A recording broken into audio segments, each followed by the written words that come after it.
मुझे तो वैसे डॉक्टरों ने ट्रांसप्लांट नहीं घोषित कर दिया था, लेकिन मेरा पूरा आत्मविश्वास था कि मैं यहाँ पे बिना ट्रांसप्लांट से ठीक हो जाऊँगा और ठीक भी हो रहा हूँ। वैसे तो मुझे 99% आराम है, क्योंकि जो अंग्रेजी डॉक्टर बोल रहे थे कि फल नहीं खाना, सलाद नहीं खाना, वही खाना खा के यहाँ पे ठीक हो रहा हूँ मैं। पहले रोज होती थी, सोमवार से लेकर रविवार। अभी 6 दिन में आपका एक भी डायलिसिस नहीं हुआ है। हाँ बिल्कुल ठीक ही होके जाऊँगा। 2.5 साल में पहली बार ऐसे हुआ है कि आपने 6 दिन से कोई डायलिसिस नहीं कराया, तो ये तो एक तरह का चमत्कार हो गया। एक डॉक्टर ने ऐसे बोल दिए थे महाराष्ट्र के कि आप इस हॉस्पिटल में जाओगे तो मर जाओगे, लेकिन मैं आज भी जिंदा हूँ।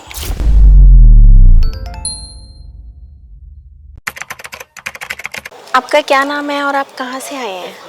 मेरा नाम अश्विन बुद्धा है, मंगल बोधि बनते जी। मैं बौद्ध धम्म गुरु हूँ और मैं नागपुर महाराष्ट्र से आया हूँ। जी, आपको क्या क्या प्रॉब्लम थी?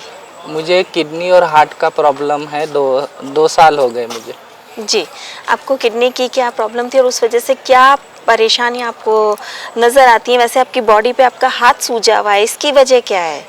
हाँ, इसकी वजह है कि हाथ में पिस्टोला बिठाया है डायलिसिस के लिए, तो उसमें सूजन आती रहती है। जी, तो यहाँ पे आपको कितना असर दिखाई दिया? यहाँ आप आए हो, आपने ट्रीटमेंट करवाया, तो आपको कितना फ़र्क है? वैसे तो मुझे 99% आराम है, क्योंकि जो अंग्रेजी डॉक्टर बोल रहे थे कि फल नहीं खाना, सलाद नहीं खाना, वही खाना खा के यहाँ पे ठीक हो रहा हूँ मैं। पहले कितनी दवाइयाँ चलती थी और अब कितनी दवाइयाँ हैं? पहले तो बहुत सी 40,000 की गोलियां लिख के दिए थे अंग्रेजी डॉक्टरों ने। इनका 14-15 दवाइयां खाते थे और उसका असर देखिए ये हाथ, ये देखिए, ये बहुत दुर्भाग्यवश आप देखिए कि क्या स्थिति आ गई है इनके शरीर की। जी। और सबसे दुखद बात ये है कि पूरे गांव ने चैरिटी करके इनका इलाज कराया एलोपैथी में। और जब ये हमारे पास आए तो आचार्य मनीष जी ने ये इनको प्रॉमिस किया कि इनका सारा इलाज फ्री करेंगे। जी, जितना मर्जी दिन रहे, जितना समय लगे, इनको ठीक करने का हमने वचन दिया। ऐसे ही बताइए। और अंग्रेजी गोलियां खाने की वजह से किडनी और हार्ट के ऊपर असर हुआ मेरे। और अभी आप अपने आप को कितना तंदुरुस्त महसूस कर रहे हैं? मुझे तो वैसे डॉक्टरों ने ट्रांसप्लांट नहीं घोषित कर दिया था, लेकिन मेरा पूरा आत्मविश्वास था कि मैं यहाँ पे बिना ट्रांसप्लांट से ठीक हो जाऊँगा और ठीक भी हो रहा हूँ। कितने दिन से एडमिट है आप यहाँ? अभी तो मुझे 6 दिन हो चुके हैं यहाँ पे। पहले क्या लगता है, 6 दिन में क्या क्या चेंजेस फील किए हैं आपने? पहले तो मैं चल फिर पाता नहीं था, मेरे हार्ट पंपिंग कम थी, और सांस लेने में दिक्कत होती थी और डायलिसिस की ज़रूरत पड़ती थी हफ्ते में। तो अभी यहाँ पे जब से आया हूँ डायलिसिस की ज़रूरत पड़ी भी नहीं। पहले डायलिसिस कितने दिनों में होती थी? पहले रोज होती थी, सोमवार से लेकर रविवार। अभी 6 दिन में आपका एक भी डायलिसिस नहीं हुआ है। आपके कोई वजन पे असर पड़ा?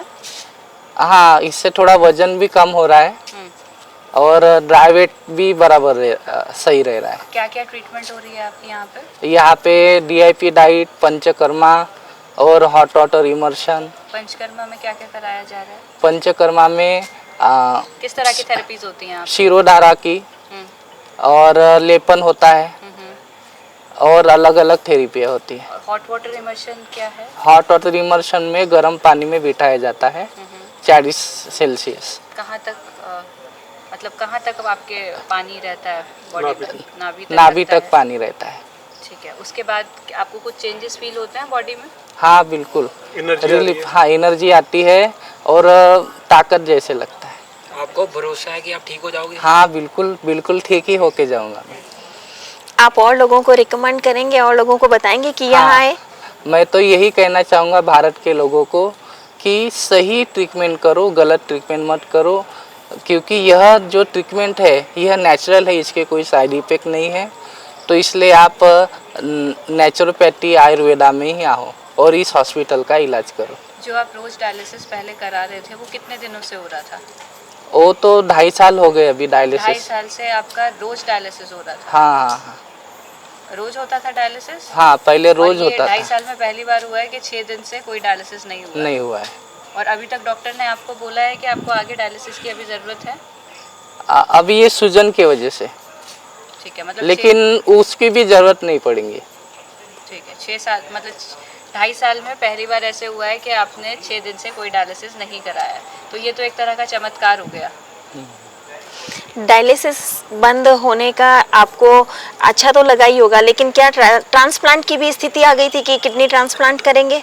हाँ, शुरू में ही डॉक्टरों ने बोल दिए थे मेडिकल के कि नागपुर के मेडिकल के कि आपको ट्रांसफर नहीं करना पड़ेगा, आप रहोगे नहीं। और एक डॉक्टर ने ऐसे बोल दिए थे महाराष्ट्र के कि आप इस हॉस्पिटल में जाओगे तो मर जाओगे, लेकिन मैं आज भी जिंदा हूँ।